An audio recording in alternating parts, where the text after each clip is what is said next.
Hey guys, welcome back to the channel. If this is your first time being here, you already know what to do. Hit that subscribe button, hit that like button, and drop a comment.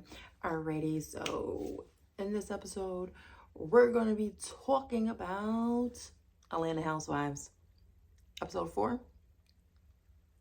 This whole tea party, Lord. So the episode opens up with Twirl, Kenya planning her daughter's 3rd birthday party. Cute. The party planner says it's going to be about $10,000 to $15,000. Okay, alrighty. I guess Kenya kind of took back just un poquito. She want to tell the party planner, I don't know if you know, but I'm going through a divorce. The party planner don't care how or where you're going to get this money. She don't care if your husband's going to help with planning this party or not. Okay, girl? So I don't know why you're bumping your gums, telling the party planner that you're going through a divorce and you don't know if he's going to help. She said that Mark is paying child support, but that's all she really expects from him. I keep it around $10,000 because I got to pay for college for her. You don't want to have this elaborate party for her. Anyways, then the next scene goes to Marlo and Sheree. Sheree is working out. Sheree got to keep it tight. Marlo comes in. I love Marlo, okay? I love Marlo. Marlo comes in and she's like, I'm not really here to work out. Okay. She did this week behind exercise, like her stepping, like tiptoeing. I don't work out, so I don't know how it goes. For like 11 seconds, she was like, oh, I'm done. This was hard work. What? So then Marlo's talking to Sheree, asking her like, oh, how is it raising your son? Because you were a single mother for the most part, raising your son. She pretty much said that it was pretty like a little difficult. Marlo was asking, do you give your son everything he wants, or did you give your son everything he wanted growing up, or did you make him work for it? She's trying to like get parenting tips because she's a Monty. But Sheree pretty much told her, everyone's parenting style is different. You got to do what works for you. Then we start talking about Drew and Sheree having the same assistant, and this assistant is over here spilling tea, not real tea, because word on the street is that Sheree don't pay people. But I guess, yeah, now it's brought to light and now it's on the show. Oh my goodness. You could tell that Sheree was so offended, and she was like, he was never my assistant, so I don't know why he's going around saying that I didn't pay him, blah, blah, blah, blah, blah. And Marlo's like, yeah, I know. You know what I want to know? What I want to know is, don't these assistants have to sign a non-disclosure? Because y'all are celebrities, and these assistants seem like they run their mouths, or this one specifically is popping his gums and stirring the pot. So then Sheree asked Marlo, is she going to Brooklyn's birthday party? Marlo is expressing how she hates that Kenya is always like taking shots at her and she never really supports her. But look, she's having this whole birthday party for her daughter and she just sent a text email. Whole facts. That's a whole fact, because I guess because she wasn't trying to pay that $15,000, that's why she paid that $10,000, and that's why she sent out that text for the party. But yeah, how are you gonna throw stones if you live in a glass house? Because last episode, Kenya was popping so much junk about how Marlo sent out her invitation. She had a person come up to the house with the laptop, and the person looks gorgeous. She was like a model, and Marlo is inviting people via like this recording. It was cute. Yet Kenya, who's a critique about everything, just sends out, I guess, a basic behind text message, or maybe probably an Evite, like one of those regular things like Evite. But girl, if you got so much crap to say about someone else's stuff, As I said, don't throw stones when you live in a glass house. So then the next episode is Kandi is on like FaceTime with her agent, and she's telling her agent how she wants to get a IGOT. I've heard of these before. It's like a award for every category, like being a singer, like a Grammy, an Oscar, something, whatever. So then she's like, oh, you have me always being busy, blah, blah, blah, blah. And he's like, I know your goal is to get the IGOT, or EGOT, that's how it's pronounced, an EGOT. So an Emmy, a Grammy, an Oscar, a Tony, bam. And if I didn't say in the right order, you know what I'm saying. So then Todd walks in, and then they start having this deep conversation, Todd and Kandi, talking about how, oh, you're always so busy, you know, when you're gone, it changes things up, things are not the same as how it used to be. Todd then proceeds to say, like in his green screen, that they're only doing it two, three times a week. 2-3 times a week? How often was y'all doing it prior?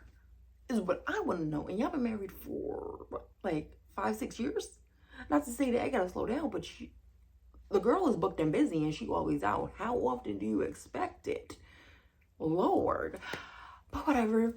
Then they start talking about how Kandi is branching off and she's doing things. And Todd, kudos to Todd. He expressed his feelings about how he's feeling some type of way that she's like moving on. They used to do things together, and that's not so much the case. Todd has another venture that he's supposed to be working on, and he told Kandi that she cannot be the executive producer on this new venture, and she was feeling some type of way about that. So she then proceeds to say that, oh, you know, it's seeming like you're starting to resent me. He's like, whoa, you're putting words in my mouth. Mind you, the whole time, the agent is on the laptop on FaceTime, hearing this whole conversation. And they're like, oh, you're still here, my bad, sorry. Bro, then Todd had the nerve to ask the agent, you get what I'm saying.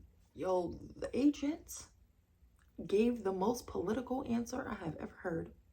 He said, yeah, I hear that you're really strong about your feelings about how you feel. And then they just laughed it off. Bro, I cannot.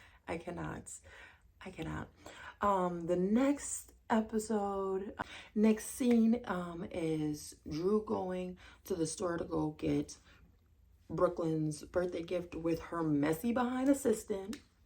And they start talking about the Sheree information. See, now, again, I don't know why Drew is like feeding into this assistant, because if old boy is talking about if old boy is talking about Sheree, he dang sure gonna start talking about you when the time comes. So I don't know why you keep keying with him. You need to be putting him like, nah, I don't want to hear that. I don't want to hear it. No, shut it down. But you want to be all keying. Alrighty. So then, what's her name? Sonia, the new character. She then calls Drew. See, this is where I don't understand. Y'all not even like real friends. Y'all really not real friends. She tells Drew that she's just been like run off the road by like an 18-wheeler, and she's calling her and she's explaining the accident. What did you call Drew for? You got your whole mama, husband. Come to find out, no, the husband is out of town for some work stuff. But you have your mama, your sister, and your brother-in-law. And I'm pretty sure you have assistants and real friends. You decide to call Drew? I guess y'all, you just needed some screen time, but okay. We could talk about that. So Drew's like, oh my God, are you okay? Do you need me to come get you? So she's like, yeah, if you can, because I can't drive my car. I need it to be towed. Okay. Drew hops in her car and she goes, picks up Sonia. And she's like, oh my goodness, I need to go get Deuce. Deuce is her son's name. She's like, okay, yeah, we go get him. It's okay. Yeah, again. You call Drew out of everyone? Instead, but again, I guess you need a screen time for this episode, but we're not going to talk about that. So they go pick up. They go, I guess, get their son. They didn't really show that. Then next scene is Sonia is talking to her husband about the whole accident. Sonia tells us that her husband has this business. It's like a chauffeur business, but during the pandemic, they lost a lot of drivers. So now they're kind of starting all over from scratch, and that's why he had to go out of town because the business is not in Atlanta. I believe they stated it was in Houston. I wasn't really paying attention to that detail. I'm not gonna lie. Now, this is when it all goes down. That tea party was a mess. The birthday party was a complete mess. And not in terms of decor and having fun. That wasn't the mess, because that was spot on. That was gorgeous. It was a mess because of the messy people that were there, but let's get into it. So Kenya gets to the venue and she's like, oh my God, it's so nice, blah, blah, blah, blah, blah. Then she says, oh my God, everyone's so late. It's been over an hour. It's been over an hour? And it wasn't even like the cast was late. She had multiple other people there that was not a part of the Atlanta Housewives crew, and they were not there. So do people not respect time? Like, and did you really think people were going to be full on time by the hour? I don't know. Maybe Kenya was exaggerating for the cameras. So Drew comes in and she's wearing this damn near same outfit as Kenya for when Kenya's threw her daughter's first birthday party. And soon as she hugs her and sees her, she's like, oh, this is exactly the same dress I wore. Well, Kenya's was white, silverish, and Drew's is pink. And she's like, that's the same dress I wore for the last party I threw for her. And she's like, oh, well, I guess I'm with Dean. Da, da, da. Just say that's a nice dress. In her green screen, Kenya's going to say, is she stalking my Instagram? Sweetie, love, no one is stalking you, okay? Your own man don't stalk you. Okay, he just got you on papers to be married. And he's not really trying to get rid of you for whatever reasons. I'm pretty sure there's a reason. And it's not because he wants to be with you. Sorry, I'm sorry, not sorry. Anyways, then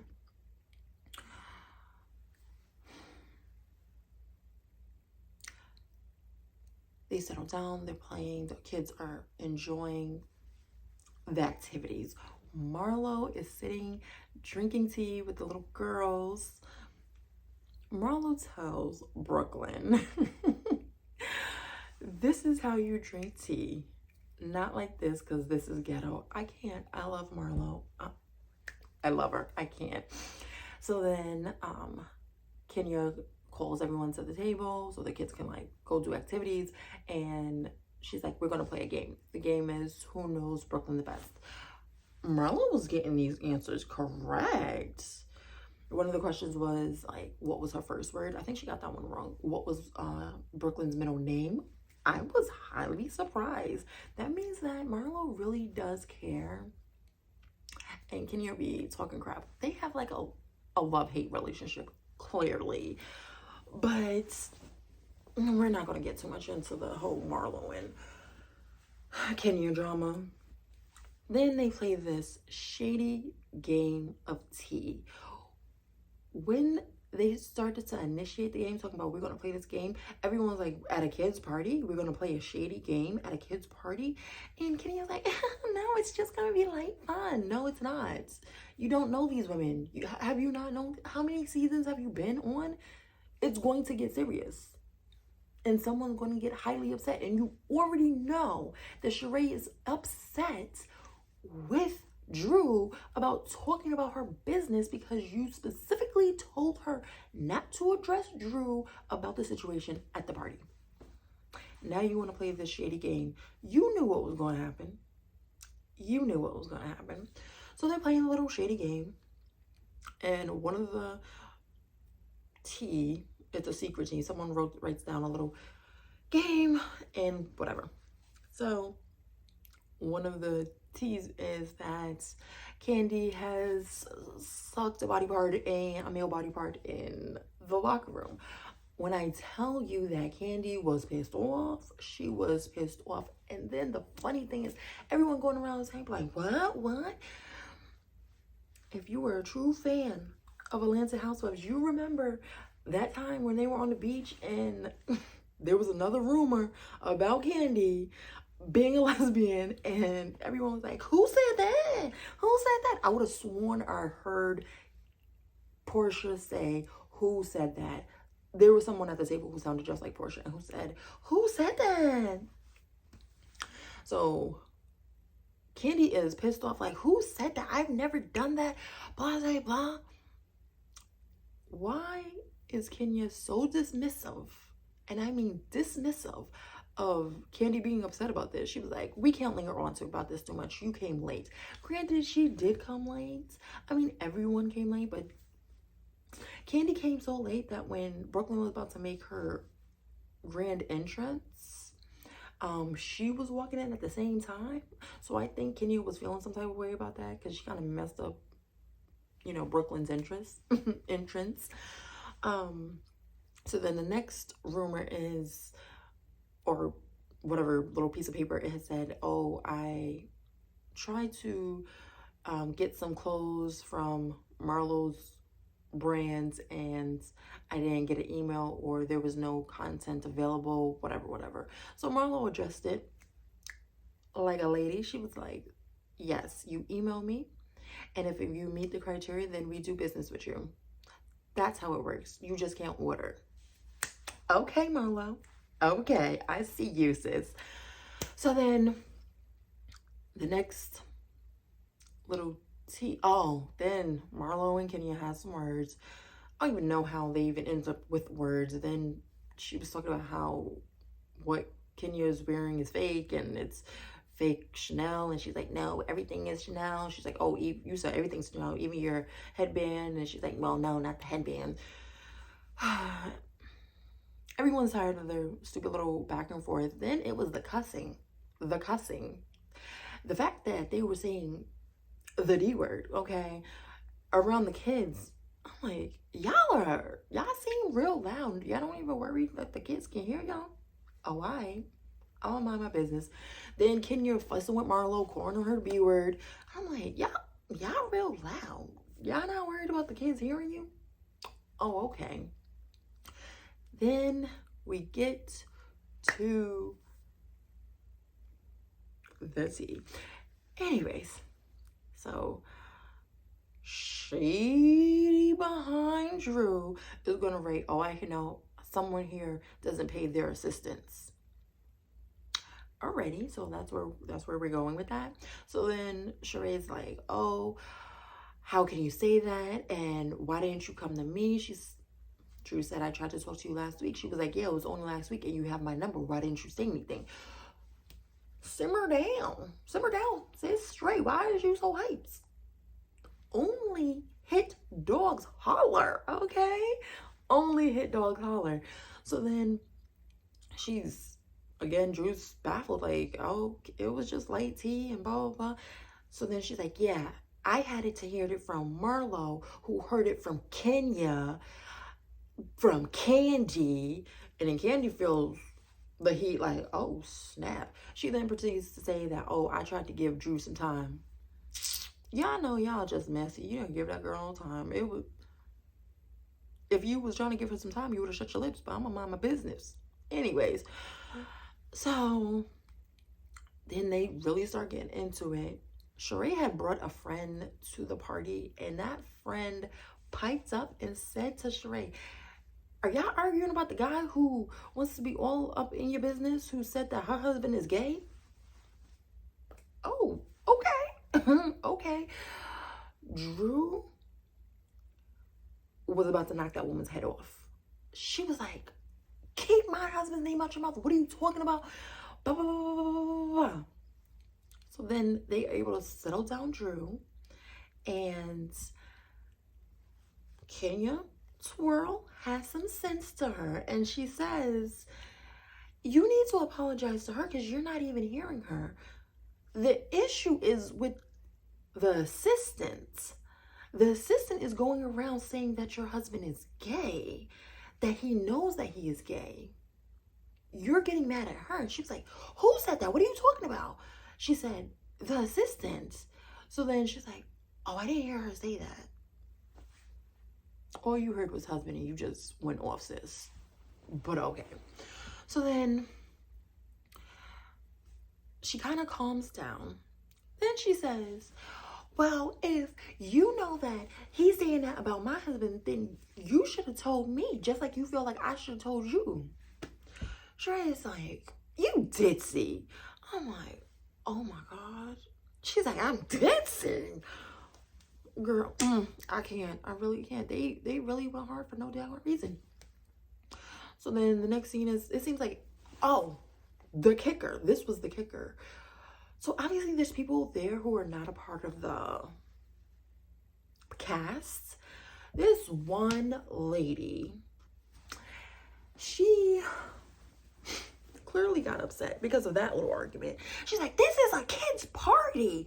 Oh my God. And then she gets up and leaves. Listen, sis, if you wanted camera time, you just should have sat next to one of the cast members, because one of those girls, she was smart. She was sitting next to Marlo and she was all up in the tea. She even had her daughter there while the cussing was happening. Like, nah, baby, go. She didn't care. That's, if you wanted screen time, baby girl, then you should have said that, because the way she walked out of the party hollering, oh my God, this is a kid's party. You weren't acting a fool when Candy was saying the D word. You weren't acting a fool when Marlo and Kenya was cussing at each other, calling each other bees. But yet, when they start arguing about assistance, that's when you get mad. Okay, I'm gonna mind my business, but okay.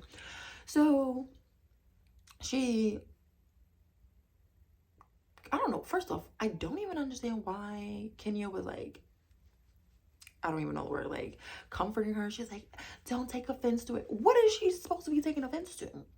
Marlo's out there saying whatever is on her mind. She's like, tell Kenya not to be inviting her bougie white friends. My mouth dropped open. And she said it out loud. Mind you, there's a white woman sitting right next to her. She was like, you okay though? You okay? Because you can hang. But if you gonna get all offended, then don't she know who we are? Don't she know what this crew is about? I was like, oh, no, she did not just say that. Okay, whatever. So they're standing at the door. It seems like the partying is gathering up. You know, they're taking pictures and it's starting to wrap up. Everyone gathers around. And Marlo, I'm going to say she had to stir the pot, but it's okay. Marlo then says, you know, me and Kenya, we always go back and forth with each other. But at the end of the day, you know, we're still cool. Y'all can get over this. Meaning Sheree and Drew. I honestly don't know what the heck started the like set off, but again, here we go again. She's like, but she didn't say, that's what it was. She was like, she didn't say, tell me about my husband. That would have been nice if you knew that he was going around saying that my husband was gay. Bro. Sheree with the, and this is why I think you're ditzy. So then Marlo is like, but see, the difference is that she didn't go around telling everyone. Well, technically she did. She told her friend. That's how her friend was able to pipe up, and that's how this whole situation happened. But I guess I see where Marlo was coming from. She didn't tell the cast and stir the pot. So then Candy is talking about, oh, I hope to see y'all in New York next week, because she has this whole play at Broadway. Drew is like, oh, I love Broadway. I live for Broadway. She makes some kind of motion like this in Sheree's direction. Sheree already on 10, maybe 9. but right there on 10. And she was like, oh, yeah, me too. And then they just went on the back and the forth and the back and the forth. And people had to step in. People had to step up and break their fight apart. Kendi talked to Drew, pulled her aside and was like, don't you know she has a strong right hook? And she was like, don't she know that I'm strong? Drew, sit down, baby girl. Baby girl, your husband straight disrespected you all through and through your life. Like, you, it's sad to say that I think you're just stirring the pot because things are not going very well in your household. Misery loves company. Drew is one of my favorites, but that's, I gotta be honest, Misery loves company, and I think that's what's going on with old girl. Anyways, that was pretty much the episode. Hope you enjoyed. Drop a comment down below. If you haven't already, you know what to do. Hit that like button, hit that subscribe button, and turn on that bell notification because I will be uploading more. Bye.